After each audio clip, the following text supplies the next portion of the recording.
الحمد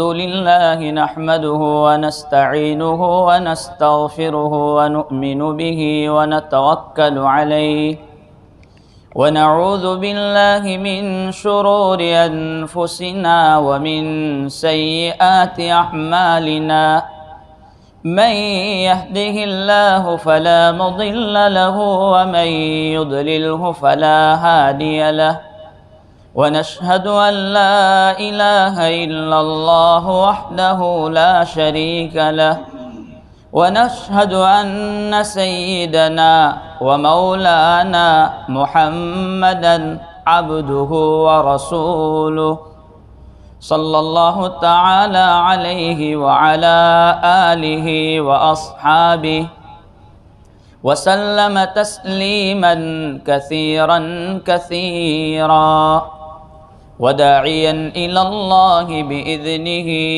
وسراجا منيرا أما بعد فأعوذ بالله من الشيطان الرجيم بسم الله الرحمن الرحيم لقد كان لكم في رسول الله أسوة حسنة لمن كان يرجو الله واليوم الآخر وذكر الله كثيرا صدق اللہ مولانا العظیم۔ ہے کمال رتبہ مصطفیٰ بلغ العلا بکمالہ، یہ اثر ہے ان کے جمال کا کشف الدجا بجمالہ۔ کسی ایک ادا کی تو بات کیا حسنت جمیع خصالہ، وہ خدا کا جس نے پتا دیا صلو علیہ وآلہ۔ ان اللہ وملائکتہ یصلون علی النبی یا ایہا الذین آمنوا صلو علیہ وسلموا تسلیما۔ اللہم صل علی سیدنا محمد وعلى آل سيدنا محمد وبارك وسلم۔ قابل صد تکریم معزز علماء کرام، بزرگان محترم اور عزیز ساتھیوں، سیرت کے عنوان اور نبی کریم صلی اللہ تعالی علیہ وسلم کی پاکیزہ زندگی کی تحت بات چل رہی ہے۔ گزشتہ میں نے یہ بات عرض کی تھی کہ رسول اکرم صلی اللہ تعالی علیہ وسلم اشاعت اسلام اور توحید کا پیغام جب پہنچا رہے ہیں تو کفار مکہ اور قریش یہ حتی الامکان کوشش کر رہے ہیں کہ کسی طرح اس کی اشاعت کو روکا جائے، اور گزشتہ میں اس کی وضاحت کر چکا ہوں کہ ایک سچے مذہب کی بات، ایک توحید کی بات، لوگوں کو جہالت سے نکالنے کی بات جب ہو رہی ہے تو پھر یہ کفار اس کو روکنے کی کوشش کیوں کر رہے ہیں؟ وجہ اس کی یہ ہے کہ وہ لوگ اپنے آباء و اجداد، اپنے باپ دادا کے مذہب پر رہتے ہوئے سرداری کرتے تھے اور غریب لوگوں سے اپنے کام کرواتے تھے، اپنا مال لیتے تھے اور بنے بیٹھے تھے سردار۔ اب یہ انصاف والا مذہب جب آ جائے گا تو سرداری ختم ہو جائے گی، لہٰذا وہ اب منع کرتے ہیں کہ یہ مذہب ہمیں منظور نہیں ہے اور ہم اس کی اشاعت کو روکنے کی حتی الامکان کوشش کریں گے۔ چنانچہ وہ کوشش کرتے رہیں، ہمیں اس سے کوئی فرق نہیں پڑتا، یہ تو پہلے سے چلتا ہے اور قیامت تک یہ سلسلہ رہے گا کہ اسلام کی اشاعت کو روکیں گے۔ لیکن قرآن کریم میں رب العالمین نے اس بات کی وضاحت کی، یریدون ان یطفئوا نور اللہ بافواہہم واللہ متم نورہ ولو کرہ الکافرون ولو کرہ المشرکون، کہ اللہ تبارک و تعالیٰ اپنے نور کو، دین اسلام کو، اپنے مذہب کی حقانیت کو ساری دنیا میں پھیلائیں گے، اگرچہ کافر لوگ اس کو بجھانے کی کوشش کریں، واللہ متم نورہ، اللہ اپنے نور کو کامل کرے گا، ولو کرہ الکافرون، کسی جگہ پر ہے ولو کرہ المشرکون، اگرچہ مشرکین اور کافرین اس کو روکنے کی کوشش کریں کوئی فرق نہیں پڑتا، کیونکہ یہ مذہب سچا ہے۔ آج دیکھ رہے ہیں کہ پوری دنیا میں دین اسلام کے پیچھے لوگ پڑے ہیں، ہاتھ دھو کر کے پڑے ہیں، کسی طرح اسلام کو بدنام کرنے کی کوششیں اور سازشیں جاری ہے، لیکن کچھ ہو نہیں سکتا۔ ایک آدمی، ایک انگریز، ایک عیسائی، جس نے ایک کتاب لکھی دی 100، اس نام کی ایک کتاب لکھی، اس میں اس نے ذکر کیا ہے 100 مہان آدمی، 100 بڑے ویکتی، اس کا ذکر اس نے کیا ہے۔ اس میں اس نے پہلے نمبر پر نبی پاک صلی اللہ تعالی علیہ وسلم کا ذکر خیر کیا ہے۔ تو وہ عیسائی تھا مذہباً، تو اس سے کانفرنس میں سوال کیا گیا کہ آخر تو نے نبی کریم صلی اللہ تعالی علیہ وسلم کی ذات گرامی، چونکہ تو عیسائی ہے، حضرت عیسیٰ کو مانتا ہے، تو پہلے نمبر پر تو نے حضرت نبی پاک صلی اللہ تعالی علیہ وسلم کو کیوں رکھا؟ تو وہ بندہ کہتا ہے، وہ عیسائی کہتا ہے، وہ انگریز کہتا ہے کہ اگر کوئی آدمی جھوٹ بولے تو وہ جھوٹ کتنا چل سکتا ہے؟ 1 سال، 2 سال، 100 سال، 200 سال، لیکن صدیاں گزر گئی، لوگ اسلام کی طرف بڑھتے ہی جا رہے ہیں، پھر بھی یہ جھوٹ کوئی ثابت نہیں کر سکا، بلکہ اسلام کی حقانیت چوٹی پر جا کر کے پکارتی ہے۔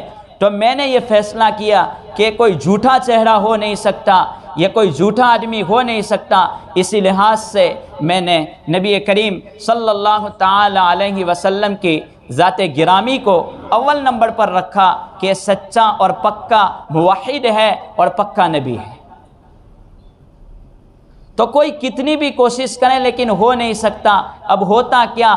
کھشیانی بلی کھمبا نوچے، یہ کہاوت ہے اردو میں کہ اگر کسی بلی کو کسی جگہ پر بند کر دیا جائے تو اس کا غصہ وہ کھمبوں پر اتارتی ہے، اپنے ناخن ستونوں پر مارتی ہے غصہ اتارنے کے لیے، لیکن اس سے کچھ ہو نہیں سکتا۔ کھسیانی بلی کھمبا نوچے، یہ حالت کفار مکہ کی اب ہوئی کہ اشاعت اسلام کو روکنے کی کوشش ہوئی کہ کسی طرح روکا جائے، توحید کو روکا جائے۔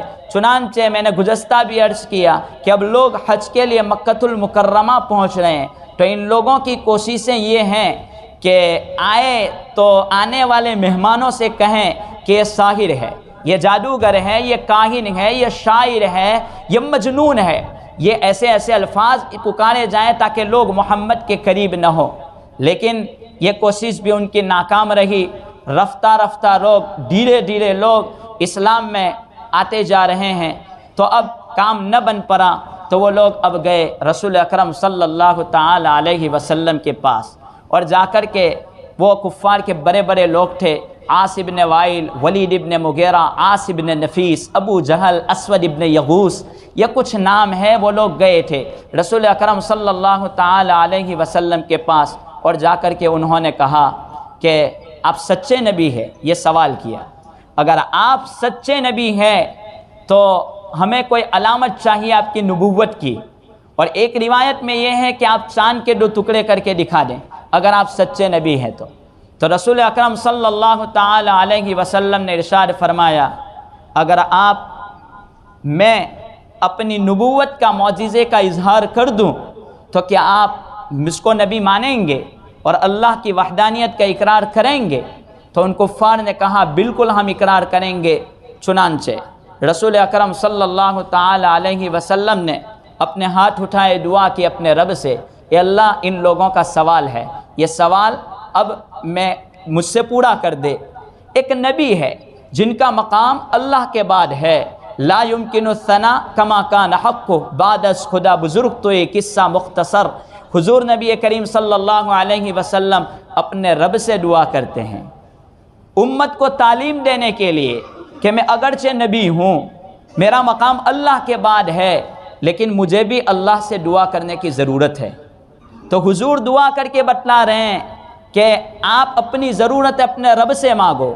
سورہ فاتحہ ہر رکعت میں پڑھتے ہیں، تاکید کے ساتھ حکم ہے، ایاک نعبد وَإِيَّاكَ نَسْتَعِينُ، تجھ ہی سے مدد مانگتے ہیں. چاہے نبی نماز پڑھے کہ نبی کے علاوہ کوئی بھی نماز پڑھے، اس کو بھی حکم دیا گیا کہ یہ سورت تجھے پڑھنے کی، ورنہ تیری نماز کامل نہیں ہوگی. ایاک نعبد، یہی پہلا فیصلہ نبی دعا کرتے ہیں، اے اللہ میرا کام کر دے. پھر حضور نے اپنی شہادت کی انگلی آسمان کی طرف اٹھائی، اس کے دو ٹکڑے کیے اور دو الگ الگ پہاڑوں پر چاند کے دو ٹکڑے ایسے کھڑے ہو گئے، ایک جبل ابی قبیس اور ایک جبل کینوکا. یہ دو الگ الگ پہاڑوں پر دونوں ٹکڑے آ کر کے رک گئے. تو اب کفار مکہ کیا کرتے؟ کپڑے سے اپنی آنکھوں پر کپڑا پھیر رہے ہیں، آنکھوں کو صاف کر رہے ہیں کہ شاید ہماری آنکھوں نے دیکھنا تو بند نہ کر دیا، یا ہماری آنکھیں چنڈیا تو نہیں گئی ہیں کہ یہ دو ٹکڑے ہو کیسے گئے. لیکن یہ اپنی آنکھوں کو برابر مل رہے ہیں. پھر دیکھتے ہیں ہاں یہ تو دو ٹکڑے ہیں. تو وہ کفار یہ کہہ کر کے کھڑے ہوئے کہ محمد نے یہاں پر بھی جادو کر دیا اور چاند پر بھی جادو کر دیا، کھڑے ہو جاؤ. ایک بندہ پھر اس میں سے کھڑا ہوا، یہ بات نہیں ہے، اگر جادو محمد کا چل سکتا ہے تو مکہ کی بستی میں چل سکتا ہے، اس کے علاوہ محمد کا جادو چل نہیں سکتا. چلو مسافرین کا قافلہ آئے گا تو ان سے پوچھیں گے کہ آپ نے کیا کیا. چنانچہ مسافرین کا قافلہ جب مکہ پہنچا ہے تو ان لوگوں نے سوال کیا، کیا آپ نے دیکھا کہ چاند کے دو ٹکڑے ہوئے تھے؟ کہا کہ ہاں ہم نے وہاں پر محسوس کیا کہ 14ویں رات کا چاند تھا، رونما تھا چاند بہترین انداز میں، اور اس کے دو ٹکڑے ہوئے، وہ دو ٹکڑے ہم نے اس مقام پر بھی دیکھیں. لیکن پھر بھی یہ کہنے لگے محمد کا جادو تو پوری دنیا میں پھیل گیا. اس طریقے سے وہ انکار کرتے رہے. لیکن روز بروز اسلام کی اشاعت ہوتی رہی اور لوگ اسلام میں دھیرے دھیرے داخل ہوتے رہے اور اسلام کی ترقی ہوتی رہی. یہ قرآن کا فیصلہ ہے، واللہ متم نوری، اس کو کوئی روک نہیں سکتا. آج دیکھیں کہ پوری دنیا پیچھے ہے، لیکن اگر کوئی دوسرا مذہب اس کی جگہ پر ہوتا اور اتنے پتھر پھینکے جاتے جتنے پتھر اسلام پر پھینکے جا رہے ہیں تو وہ مذہب کب کا ختم ہو گیا ہوتا. لیکن آج ہر طرف سے اسلام نشانے پر ہے، لیکن پھر بھی اسلام باقی ہے. یہ اسلام کی حقانیت کی مضبوط دلیل ہے. کلمہ دل سے پڑھنا چاہیے، اللہ ہم تجھے تیرا ہمارا معبود مانتے ہیں. چنانچہ یہ تو ہوتا گیا. اب کفار مکہ نے اب ستانا شروع کر دیا، کام نہیں بن پا رہا ہے، چلو اب مارنا شروع کرو. چنانچہ مسلمانوں کو مارنا اور پیٹنا شروع کر دیا کہ چلو مارتے ہیں. چنانچہ دن بھر وہ مارتے رہے اور یہ سب کچھ کرتے رہے. لیکن کیا ہوتا؟ لوگ داخل ہوتے گئے. یہ حضرت نبی پاک صلی اللہ تعالی علیہ وسلم کے سامنے وسلم کے معجزات ان کے سامنے آنا، پھر بھی ہدایت پر نہ آنا، اس سے ہمیں شکر ادا کرنا چاہیے. ہم نے نبی کی نبوت کو نہ دیکھا ہے، ہم نے قرآن اترتے نہیں دیکھا، پھر بھی آج ہم اسلام پر باقی ہے. تیرا شکر ہے اللہ تو نے ہمیں ہدایت سے نوازا ہے. ورنہ انہوں نے کیا نہیں دیکھا؟ ساری دنیا کے معجزات دیکھ لیے. حضرت علی اسماء ابن امیس رضی اللہ تعالیٰ عنہ فرماتی ہے کہ خیبر سے واپسی کے موقع پر حضرت علی رضی اللہ تعالیٰ عنہ کی گود میں حضرت نبی پاک صلی اللہ علیہ وسلم سوئے ہوئے ہیں. عصر کے بعد کا وقت ہے، حضرت سوئے ہوئے ہیں. اچانک وحی کا نزول ہوا، وحی اترتی رہی، حضرت علی نے حرکت نہیں کی. حضرت علی کی عصر قضا ہو گئی، سورج غروب ہو گیا. حضرت بیدار ہوئے، حضرت علی سے پوچھا علی کیا آپ کی عصر باقی ہے؟ کہا کہ ہاں اللہ کے رسول سورج غروب ہو گیا، عصر تو میری باقی رہ گئی، لیکن آپ میری گود میں سوئے تھے، میری ہمت نہیں ہوئی کہ میں آپ کو بیدار کر سکوں. حضرت ہاتھ اٹھا رہے ہیں، اے اللہ میرے علی کی عصر باقی ہے، سورج کو واپس کر دے. چنانچہ سورج واپس آیا. صحابہ اس روایت کو بیان کر کے کہتے ہیں، علامہ ابن جوزی وغیرہ نے اس بات کو نقل کیا اور سیرت المصطفیٰ میں اس بات کو مکمل دلائل کے ساتھ نقل کیا کہ سورج واپس آئے. صحابہ کہتے ہیں کہ ہم نے کرنوں کو زمین پر دیکھا کہ سورج کی کرن زمین پر آ رہے ہیں. حضرت علی نے عصر کی نماز ادا کی، اس کے بعد سورج اپنی جگہ پر جا کر کے غروب ہوا ہے. قرآن کہتا ہے وَأَنْتُمُ الْأَعْلَوْنَ إِن كُنْتُم مُؤْمِنِينَ، تم ہی سر بلند ہو اگر تم مومن ہو. اللہ تعالیٰ نے ہمیں بادشاہ بنایا ہے. مومن کو بادشاہ بنایا ہے کہ ساری دنیا تیری خادم ہے، چاند تیرا خادم، سورج تیرا خادم، دنیا کے چرند درند پرند سب تیرے خادم ہے اگر تو ایمان والا بن جائے۔ لیکن ہم نے اس بادشاہت کو نوکری میں تبدیل کر دیا کہ ہم پوری دنیا کے نوکر بن چکے، تو آج وہ لوگ ہمارے ساتھ نوکری کا برتاؤ، ہمارے تمام اسباب ان کے تابع ہم ہو گئے، حالانکہ وہ ہمارے تابع ہو سکتے تھے۔ وَأَنْتُمُ الْأَعْلَوْنَ إِن كُنتُم مُؤْمِنِينَ پر اثر ہمارا ایمان ہوتا۔ خیر، اب ان سے کچھ نہ بن پڑا تو مارنا شروع کیا ان لوگوں نے۔ رسول اکرم صلی اللہ تعالی علیہ وسلم نے حکم دیا، ایک بات کریں، آپ لوگ ہجرت کر کے چلے جائیں اور یہ ملک چھوڑ دیں، مکہ کو چھوڑ دیں اور مکہ کو چھوڑ کر کے آپ چلے جائیں۔ صحابہ نے پوچھا کہاں جائیں؟ حضرت نے اشارہ کیا حبشہ کی طرف کہ حبشہ چلے جائیں، حبشہ کا اشارہ کیا، اس طرف ہٹ کیا۔ صحابہ نکلے، پہلی مرتبہ میں 11 مرد اور 5 عورتیں حبشہ کی طرف روانہ ہو رہے ہیں۔ اسلام اور ایمان کے واسطے سب کچھ تھا ان کے پاس، اپنا وطن تھا۔ آج کل ہم نے اپنی اولادوں کے مستقبل کے لیے، بھوشیہ کے لیے اور فیوچر کے لیے ہم نے اپنے وطن کو الوداع کہلوایا، لیکن ہم نے اپنی اولادوں کی نماز کے واسطے گھر سے مسجد تک کا اعلان نہیں کیا۔ ان لوگوں نے اپنے آبائی وطن کو چھوڑ دیا، جاؤ۔ یہ غیرت کی بات ہے۔ جب غیرت ہوتی ہے تو آدمی اسلامی غیرت اور حمیت جب دل میں جذبہ پکڑتی ہے تو وہ دنیا کی ہر چیز اس کو پھیکی نظر آتی ہے، مال دولت وطن سب کچھ پھیکا نظر آتا ہے۔ لیکن جب غیرت ہو، جب آدمی کی غیرت مر جاتی ہے تو پھر وہ آدمی ایمان کا سودا کر دیتا ہے۔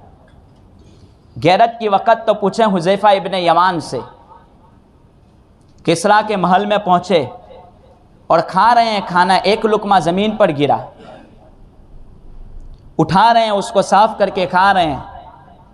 لوگوں نے کہا بادشاہ کا دربار ہے، ایک لقمے میں کیا کمی آ جائے گی، کیوں اٹھا رہا ہے؟ حذیفہ ابن یمان کہتے ہیں اَأَتْرُكُ سُنَّةَ حَبِيبِ لِهَؤُلَاءِ الْحُمَقَاءِ، کیا ان بے وقوف گدھوں کی وجہ سے میں میرے نبی کی سنت کو چھوڑ دوں؟ اور آج کل ہم خالی دنیا میں اپنے آپ کو باعزت کہلوانے کے واسطے کچھ بھی کر لیتے ہیں۔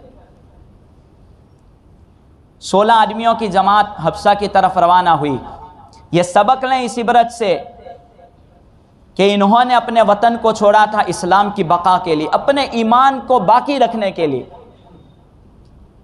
آج ہم اپنا گھر نہیں چھوڑ سکتے، مسجد تک نہیں آ سکتے، نماز کے لیے ہم بیدار نہیں ہو سکتے۔ 16 آدمی روانہ ہوئے، ان کو وہاں پتہ چلا، یہ جماعت پہنچی تھی 16 آدمیوں کی رجب میں، اور شوال میں ان کو پتہ چلا، رجب، شعبان، رمضان، شوال، 4 مہینوں کے قریب ان کو پتہ چلا کہ کفار جو ہیں مکہ کے وہ لوگ مسلمان ہو چکے، تو وہ لوگ وہاں سے واپس آئے کہ چلو اب تو مکہ میں امن ہو گیا ہوگا۔ تو وہ مکہ آئے تو پتہ چلا کہ یہ تو جھوٹی خبر ہے، تو وہ کسی نہ کسی کی امان لے کر کے مکہ میں داخل ہو گئے، لیکن اب ظلم ڈبل ہو گیا، دگنا ہو گیا ظلم، مارنا شروع کر دیا۔ مار رہے ہیں صحابہ کو۔ حضرت عثمان ابن عفان خلیفہ ثالث رضی اللہ تعالی عنہ، ان کو ان کے چچا انہوں نے رسی سے باندھا اور پیٹنا شروع کر دیا، کہا کہ آبا و اجداد باپ دادا کے مذہب کو چھوڑ دا ہے؟ تو حضرت عثمان فرماتے ہیں تو مار ڈالے گا لیکن میں اس مذہب کو نہیں چھوڑ سکتا، چنانچہ چھوڑ دیا کہ جائیے آپ۔ یہ غیرت اور یہ حمیت ہے۔ حضرت بلال کے پاس غیرت اور حمیت تھی کہ جتنا یہ مجھے مارتے ہیں اور جتنی مرتبہ میں میرے رب کو کہتا اللہ، تو مجھے دل میں اطمینان نصیب ہوتا ہے۔ ایک دربار میں پہنچے، اور دربار میں پہنچنے کے بعد ایک بزرگ اپنے بیٹے کو لے کر کے ایک بادشاہ کے دربار میں پہنچے۔ بادشاہ کے دربار میں پہنچ کر کے بادشاہ کے دربار کو دیکھ کر کے بیٹا وہ کہنے لگا یہ کیسا دربار ہے، کتنا سجا ہے، کتنا بہترین دربار ہے۔ بس یہ کہنا تھا کہ وہ بزرگ تھے، انہوں نے کہا اللہ، سارا دربار خاموش ہو گیا کہ میرے رب کے نام کے آگے دربار کچھ بھی نہیں ہے۔ اس سے مرعوب ہونے کی ضرورت نہیں ہے، تیرے خدا کے نام سے تو مرعوب ہو جا۔ یہ واپس آئے تو ظلم ڈبل شروع ہو چکا، مار رہے ہیں، پیٹ رہے ہیں، سب کچھ ہو رہا ہے۔ پھر اب حضور صلی اللہ تعالی علیہ وسلم نے پھر حکم دیا کہ جاؤ آپ ہجرت کر لو۔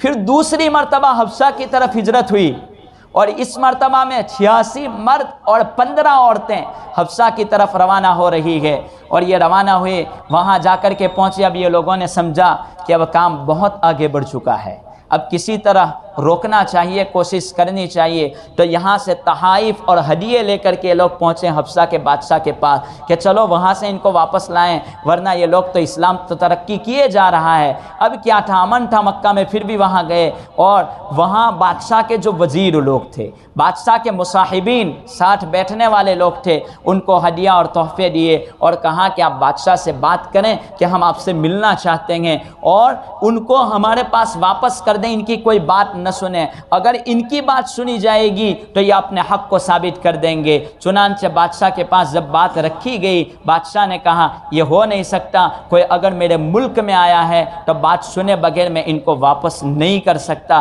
چنانچہ ان کو بلایا گیا، دربار میں آئے، اور حضرت جعفر رضی اللہ تعالی عنہ اس وقت دربار میں پہنچے۔ سوال کیا ہے بادشاہ نے، جب وہاں پہنچے ہیں تو پہنچنے کے بعد سلام کیا، اور وہاں رواج یہ تھا جھکنے کا، سلام کے وقت بادشاہ ہو تو اس کو جھکا جاتا ہے۔ حضرت تمام صحابہ جھکے نہیں، سیدھے چلے گئے، حالانکہ دوسرے ملک میں جا رہے ہیں، اشاعت اسلام کے لیے جا رہے ہیں، اپنے ایمان کو بچانے کے لیے جا رہے ہیں، بالکل ایسے حالت میں جا رہے ہیں کہ جہاں پر ان کا کوئی سہارا نہیں ہے، بادشاہ کو جھکانے، بادشاہ اور تمام درباری لوگ غصے ہو گئے۔ یہاں کا رواج ہے کہ بادشاہ کے سامنے جھکا جاتا ہے، آپ جھکے کیوں نہیں، سلام کیوں کیا؟ تو کہا کہ ہمارے نبی جو آئے ہیں، اس نبی نے ہمیں حکم دیا ہے کہ آپ جھکو نہیں، سلام کیا کرو، اور یہ سلام کرنے کا رواج، ہم اپنے نبی کو بھی سلام کرتے ہیں۔ بادشاہ ہم آپ کے سامنے نہیں جھک سکتے، اللہ کے علاوہ کسی کے سامنے جھکا نہیں جا سکتا۔ بادشاہ نے کہا چلو ٹھیک بات ہے،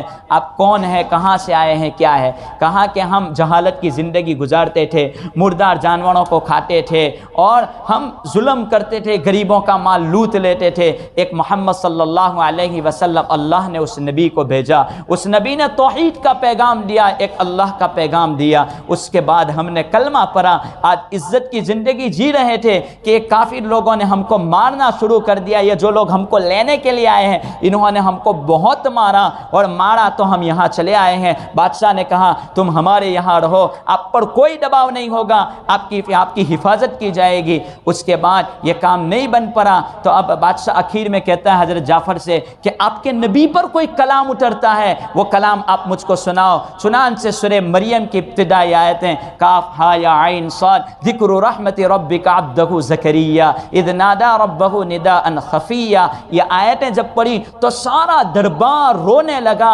بادشاہ کی داڑھی آنسوؤں سے تر ہو گئی۔ اس بات پر پہنچ کر کے میں کہتا ہوں کہ حضرت آدم علیہ السلام سے لے کر حضرت نبی پاک صلی اللہ تعالی علیہ وسلم تک کوئی نبی ایسا نہیں گزرا ہے کہ جس کی داڑھی نہ ہو، اور کسی نبی نے یہ حکم دیا ہو کہ داڑھی کاٹ دو۔ یہاں پتہ چلتا ہے کہ وقت کا بادشاہ ہے، داڑھی اس کی تر ہو گئی ہے آنسوؤں سے، وہ بادشاہ روا، سارا دربار رو رہا ہے کاف ہا یا عین صاد کی تلاوت سن کر کے، اور ہم ہیں اب دیکھ لیں، نوٹ کریں پوری دنیا میں مل کر کے، جتنی چیزیں میرے محبوب صلی اللہ تعالی علیہ وسلم فداہ ابی و امی، جتنی چیزیں میرے رسول نے منع کی، اتنی ساری چیزوں کے خلاف ہم کر رہے ہیں۔ حضور نے فرمایا بالوں کو انگلش نہ کاٹیں، اس کے خلاف۔ حضور نے فرمایا داڑھی کو بڑھاؤ، وعفوا اللحى وقصر الشارب، داڑھی کو بڑھاؤ، اس کو ہم کاٹ رہے ہیں۔ حضور نے فرمایا نہا رسول اللہ صلی اللہ تعالی علیہ وسلم عن القزع، کہ بال چھوٹے بڑے مت کاٹا کرو، اس کو ہم کر رہے ہیں۔ حضور نے فرمایا کہ اپنی پتلون کو ٹخنوں سے نیچے نہ پہنو، اس کو پہن رہے ہیں۔ اب نوٹ کیا کوئی کام دعویٰ محبت رسول کا کر رہے ہیں، اب ایک بات تو نوٹ کریں کہ جتنی باتیں میرے رسول نے فرمایا اتنی باتیں ہماری خلاف ہے، اتنی باتیں، ایک ایک پوائنٹ دیکھ لیں۔ حضور نے فرمایا کہ مت کرو، وہ تمام چیزیں ہو رہی ہیں۔ اگرچہ بزبان قول ہم حضور کی ذات کا انکار نہیں کر رہے ہیں، لیکن بزبان حال تو ہم کہہ رہے ہیں کہ دعویٰ اگرچہ محمد تیرا ہے، لیکن ہمارے کام تو تیرے خلاف ہے۔ سب کچھ دنیا کے لیے کر رہے ہیں، لیکن یاد رہیں جب دنیا سے جائیں گے جتنی محبتوں کے واسطے، جتنے رشتوں کے واسطے جھوٹ بولنا، سود لینا، جتنے کام حضور کے خلاف کر رہے ہیں، یہ تمام کام رہ جائیں گے۔ مٹھیوں میں خاک لے کے آئے دوست وقت دفن، زندگی بھر کی محبت کا یوں صلہ دینے لگے۔ منہا خلقناکم وفیہا نعیدکم ومنہا نخرجکم تارۃ اخری، یہ ہماری زندگی کی ابتدا اور انتہا ہے، لہذا ان باتوں کو سمجھیں۔ باقی باتیں انشاءاللہ آئندہ۔ تو آج کے سبق میں ایک پیغام یہ کہ حضرت نبی پاک صلی اللہ تعالی علیہ وسلم اور صحابہ نے اپنے وطن کو الوداع کیا اسلام کی بقا کے لیے، تو ہم کم سے کم اپنے ایمان کی بقا کے لیے اپنی مسجدوں کو آباد کریں، اپنے گھروں میں تعلیم کو زندہ کریں اور ان باتوں کا دھیان